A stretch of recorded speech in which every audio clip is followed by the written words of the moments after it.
চলো আজকে না কয়েকদিন আগে কিছু শপিং করেছিলাম, মানে গিফটের জন্য কিছু শাড়ি কিনেছিলাম। এখনো মানে মা দুর্গার শাড়ি কিনা হয়নি, এগুলো আস্তে আস্তে কিনবো। কৃষির পরীক্ষা চলছে না, তো কিছু কিছু শাড়ি কিনেছি গিফটের জন্য। তো দেখাই, মানে আমাদের মাসি যারা আছে ওদের জন্য, আমার মায়ের জন্য এসব আর কি। তো প্রথমে মার শাড়ি দিয়ে স্টার্ট করছি। এই হচ্ছে আমার মায়ের শাড়ি, মার জন্য এনেছি শাড়িটা। এখন তো দেখো আমার শাশুড়ি মা নেই, কেউ নেই, তো মাকে তো একটা দিতে হবে।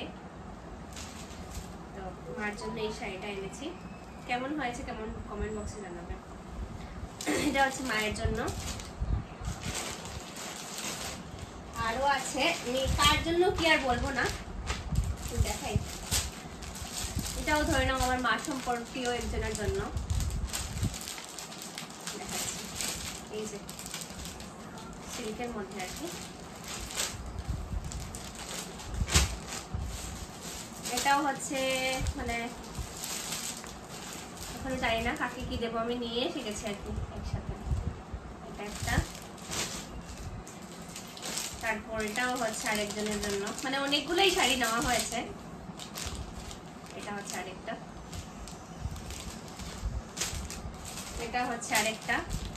এটা এগুলা কিছু শাড়ি না এক ধরনেরই, এগুলো খুলবো না, জাস্ট এমনি দেখাচ্ছি। আর এটা হচ্ছে ব্ল্যাকের মধ্যে শাড়িটা, দেখে না ওইখানে ইয়ে আছে দেওয়া ব্ল্যাকের মধ্যে। তাও একটু দেখাই, এই যে ভিতরটা কিন্তু খুব সুন্দর, খুব সুন্দর। এটা পরলে কিন্তু খুবই ভালো লাগবে। আর এটাও হচ্ছে আমাদের ঘরের মাসির জন্য। আরেকটা আছে মাসির জন্য, এটা আমি তোমাদেরকে ভিডিও করে যখন দিয়ে দিয়েছি শাড়ি, ভিডিও করে রেখেছি, এটার সঙ্গে অ্যাড করে দেবো। এটা হচ্ছে আমার একজন মাসির জন্য। কালকে যাবো বাজারে, আবার গিয়ে আরো কিছু গিফটের জন্য অনেক মানে কি টুকটাক জিনিস নিতে হবে। তো পুজোর বাজার শুরু জাস্ট বলতে গেলে হয়েছে, আর অনেক কিছুই বাকি, টুকটাক জিনিস বাকি। বৃষ্টির জন্য আসলে বেরোতে পারছি না। আর ছেলের পরীক্ষা তো তোমাদেরকে বললামই, কাল ছেলের পরীক্ষা শেষ হয়ে যাবে। তো এটা হচ্ছে আরেকটা শাড়ি। এটা হচ্ছে আমাদের মাসির জন্য, আমাদের যে কেয়ারটেকার মাসিকে, আমাদের যে কেয়ারটেকারের ওয়াইফের জন্য।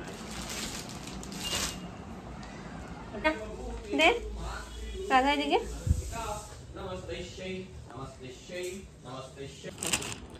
আরেকটা শাড়ি,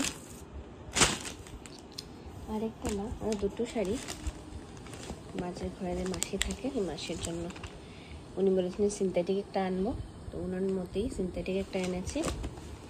দুটো নিয়ে এসে গেছে, একটা আনছি কটনের মধ্যে। উনি একটু বয়স্ক মানুষ, তো কটন ছাড়া পরতে পারেন না, একটু সুতার কাজ করা।